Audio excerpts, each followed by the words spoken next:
नमस्कार विद्यार्थी मित्रांनो, टीसीसी मध्ये तुमचं स्वागत आहे. आज मी घेऊन आलेलो आहो तुमच्यासाठी अत्यंत महत्त्वाची न्यूज म्हणजे की आता बघा पॉलिटेक्निक एमएसबीटी विंटर 2023 याचा रिझल्ट जाहीर करण्यात आलेला आहे. बरेचसे विद्यार्थी पास झालेले आहेत, त्यांना माझ्याकडून कॉंग्रॅच्युलेशन. ज्या विद्यार्थ्यांना अपयश आलेलं आहे किंवा जे विद्यार्थी फेल झाले असतील तर त्यांच्यासाठी आता काही विद्यार्थी असे म्हणतात की आमचा पेपर खूप छान गेलेला आहे आणि आता आम्ही पास व्हायला पाहिजे होतो पण आमचा विषय तर बॅकलॉग आला. तर त्यांच्यासाठी एमएसबीटी ने ऑप्शन ठेवलेला आहे. दोन ऑप्शन ठेवलेले आहेत. पहिली गोष्ट म्हणजे की रिचेकिंग आणि सेकंड म्हणजे की फोटोकॉपी. तुम्हाला दोन पैकी समजा तुम्ही काही पण मागू शकता. जर समजा तुम्हाला पेपर रिचेक करायचा असेल तर तुम्ही रिचेक करू शकता आणि फोटोकॉपी म्हणजे तुमच्या पेपरचा झेरॉक्स हे तुम्हाला येणार. त्याच्यानंतर तुम्ही चेक करसाल आणि त्याच्यानंतर मग तुम्ही क्लेम करसाल की आम्ही पास झालेलो आहे. तर तुम्ही दोन प्रकारे हे काम करू शकता. तर याचा कालावधी बघा कसा आहे. तर याचा टोटल कालावधी आहे 27/1/2024 ते 12/2/2024 पर्यंत.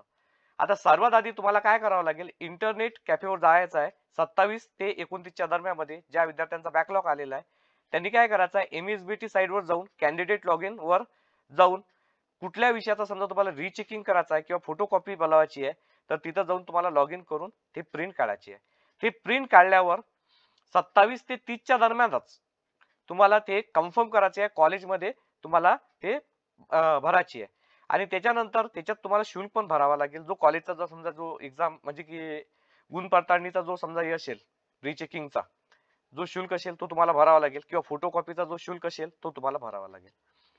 त्याच्यानंतर बघा 27/1/2024 ते 31/1/2024 ला काय होणार आहे, विभागीय कार्यालयाने आरबीटीई लॉग इन द्वारे संस्थांनी कन्फर्म केलेल्या विद्यार्थ्यांनी एकत्रित यादी व आवश्यक शुल्क स्वीकारून अर्ज विभागीय कार्यालयाद्वारे अंतिम कन्फर्म करण्याची कालावधी आहे.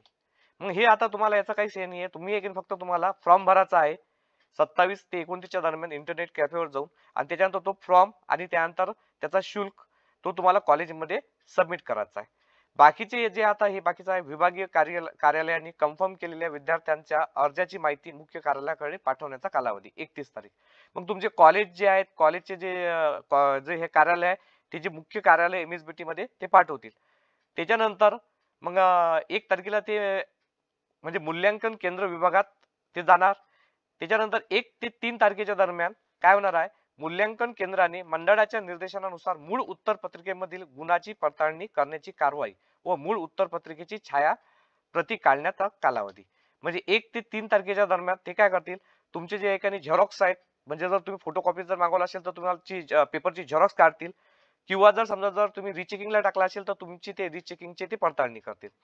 त्यानंतर 3/2/2024 ते 6/2/2024 च्या दरम्यान तुम्हाला एकाने पेपर भेटणार आहे की समजा जर तुम्हाला जर समजा तुम्ही जर फोटोकॉपी जर मागवली तर तुमच्याला फोटोकॉपी भेटणार आहे आणि जर समजा जर तुम्ही याला रिचेकिंग जर समजा मध्ये जर समजा टाकला असेल फॉर्म तर तुम्हाला रिचेकिंग मध्ये तुम्हाला माहित पडणार की तुमच्या याच्यात मार्कामध्ये चेंजेस झाला आहे की नाही झालेला आहे.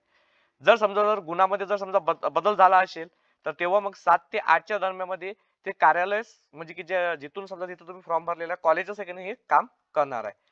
तसंच बघा जर गुन्ह्यामध्ये जर बदल झालेल्या प्रकरणी विभागीय कार्यालय आणि मुख्य कार्यालयाकडे पाठवण्याचा कालावधी म्हणजे की मग आता ज्या कार्यालयामध्ये समजा आता एकाने जे गुन्ह्यामध्ये बदल झालेला आहे तर मग ते मुख्य कार्यालयाकडे ते पाठवतील 9/2/2024 ला.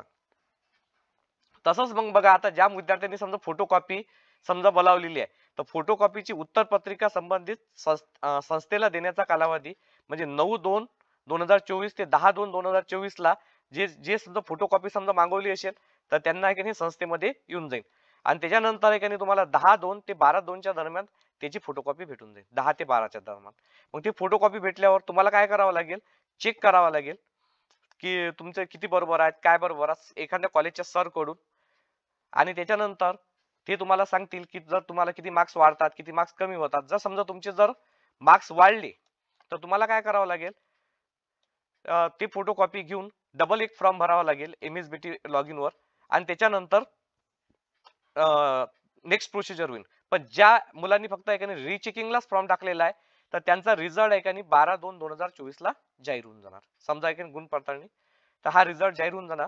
त्याच्यानंतर बघा मग आता फोटोकॉपीचा काय होते की 13 ते 14 च्या दरम्यान विद्यार्थ्यांनी फोटोकॉपी विषयाचा पूर्ण मूल्यांकन कॅन्डिडेट लॉगिंगद्वारे अर्ज सादर करण्याचा कालावधी. म्हणजे की तुम्हाला 13 ते 14च्या दरम्यान एकाने जे एकाने तुम्ही आता तुमच्यापाशी फोटोकॉपी आहे तर त्याची एकाने अर्ज सादर करावा लागेल. एक वेळा पुन्हा MSBT याच्यावर जाऊन लॉग इनवर किंवा आता आम्हाला याच्यावर म्हणजे की आता आम्ही पास झालेलो आहोत तर हे अर्ज टाकावा लागेल. आणि त्याच्यानंतर मग हे पूर्ण प्रोसिजर झाल्यावर सर्व झाल्यावर तुमचा निकाल लागणार आहे 11/3/2024 ला. तर 11/3/2024 ला तुम्हाला एक तुमचा रिझल्ट माहित पडून जाणार की तुम्ही पास झाले होते की नापास झाले होते, तुमचे किती मार्क्स वाढले आणि तुम्हाला मार्कशीट त्या दिवशी भेटून जातील. तर असा टोटली हा कालावधी आहे. तर तुम्हाला घाबरून जायचं काही कारण नाही आहे. ज्या विद्यार्थ्यांचा विषय बॅकलॉग येतो 100% एकाने मॅक्झिमम पोरं एकाने मेन गोष्ट म्हणजे की रिचेकिंग मध्ये किंवा फोटोकॉपी मध्ये पास होऊन जातात. समजा जर तुम्हाला जर पूर्ण विश्वास असेल की जर तुम्ही जर पेपर चांगला लिहिला आहे आणि तुम्हाला कमी मार्क्स मिळालेले आहेत तर तुम्ही नक्की तुमचा रिचेकिंग मध्ये तुम्ही टाकू शकता पेपर किंवा फोटोकॉपी तुम्ही त्याची बनवू शकता. विद्यार्थी मित्रांनो, जर समजा तुमचा आता M1 विषय जर समजा बॅकलॉग असेल तर आपला बॅकलॉगचा ऑनलाईन रेकॉर्डेड कोर्स आहे तर तुम्ही तो कोर्स परचेस करू शकता. आपल्या ॲप्लिकेशनचं नाव आहे TCC academy by Tayde sir. तसंच आपले M2 चे ऑनलाईन क्लासेस पण अवेलेबल आहेत. ऑल ब्रांचेसचे अवेलेबल क्लासेस आहेत तर तुम्ही आपल्यासोबत ऑनलाईन क्लास पण करू शकता.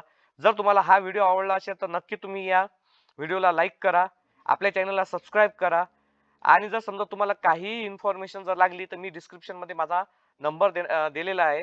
तर तुम्ही त्याच्यावर जाऊन मला कॉल करू शकता किंवा व्हॉट्सअपद्वारे मेसेज करू शकता.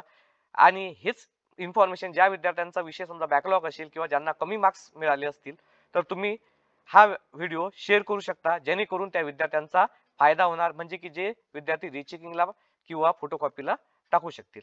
धन्यवाद.